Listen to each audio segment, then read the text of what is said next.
the famous Greek epic about Odysseus and his men trying to find their way home after the Trojan War. From a technical standpoint, I don't know how you could improve on this movie. The sound, the visuals, the costumes, the sets, all of it is about as close to perfect as I can imagine. I sat there after it ended trying to come up with some complaint on the technical side, and I couldn't do it. I'm sure somebody out there is going to complain about something and nitpick some little thing because that's what people do, but they're really going to have to reach for it. The behind the scenes numbers on this movie are just insane. The whole thing was shot on 70mm IMAX film, the first movie of all time to be shot that way, and Nolan burned through like 2 million feet of it, which is longer than driving from Toronto to New York. The movie physically could not have been longer than 3 hours because the film would not have fit in any projector in the world. The cameras used to film it had to be specially created for the movie. Each of them weighed over 300 pounds and couldn't film more than a couple of minutes of footage before having to be reloaded. So literally every single shot in this movie was just a huge production. Now on the costume side, the designer and her team made over 5,300 costumes.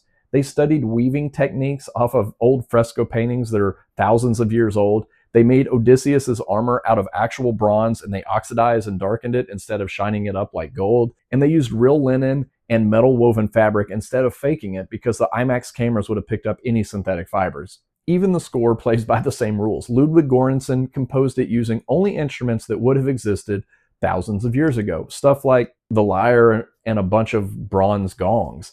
When Nolan decided to make a grounded, earthy version of this story, he committed to it all the way down to the lowest level of production. As far as the story goes, we've heard it a million times. This is arguably the most famous story ever told. It has been retold more times than just about any story in human history. There are thousands of books and dozens of movies telling this exact same story. So the fact that it feels fresh after all of those retellings says a lot. This version, like I said, is mostly grounded in reality, and it really digs into the nitty-gritty of what Odysseus and his men actually went through. Think about trying to get home from war with literally no ability to navigate. There's no map, there's no compass, there's no GPS, just let's go this way, and if we hit land, let's hope it's home and not a hellscape full of giants. We take for granted that we always know where we are and where we're going.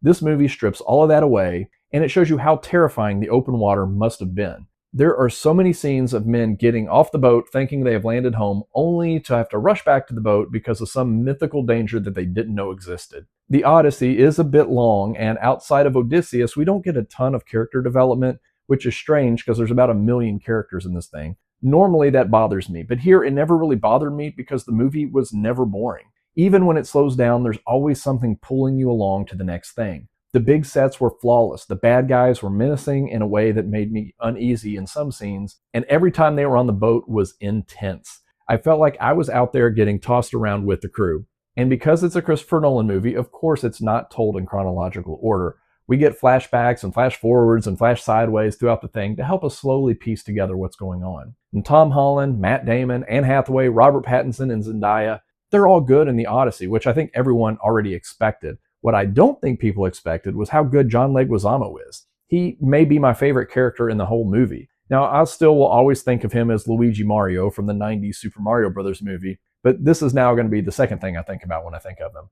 For me personally, the Odyssey isn't quite Interstellar. It's not quite Memento. It may not even be quite The Prestige, but it is still a stone-cold masterpiece. Now, coming from me, that's about as high praise as you get because those are some of my all-time favorite movies, and even to be in the conversation with them is a huge accomplishment. The Odyssey is a dense, long war epic, and it isn't something you can just casually throw on. You have to be in the right mood for sure. But if you are in that mood, I could see this thing being in the running for the best movie of 2026 and maybe the best epic movie of all time. There is one thing that would have made it better for me personally, but would have broken the authenticity of the whole thing. I wanted to hear the incredible 24-minute epic song about Odysseus' journey called The Odyssey, composed by Michael Romeo and his progressive metal band Symphony X. Like the movie, that song is a masterpiece. I needed to hear it, even if it was just over the end credits.